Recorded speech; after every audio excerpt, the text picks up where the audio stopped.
The GC1710 and GC1720 TLB models include the loader and backhoe as standard equipment. The DL95 loader features the curved boom, which complements the sloped hood design of the tractor. And the CB65 backhoe also features the curved boom for better operator view and improved digging performance. For those applications where the loader is not desirable on the tractor, it can be easily removed. The loader features a quick attach design and can be removed in a 4-step process.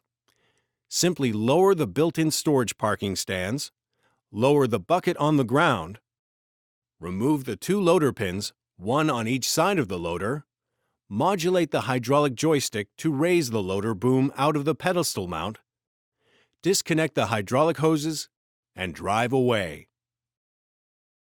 For backhoe operation, the operator seat is reversible and is rotated on the suspended mount.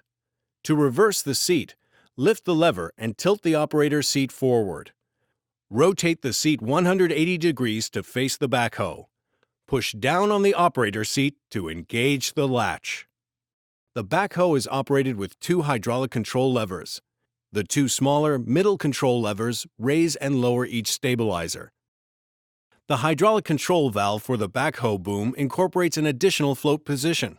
When operating in the boom float position, the tractor remains more stable due to the entire weight of the backhoe boom being transferred to the ground.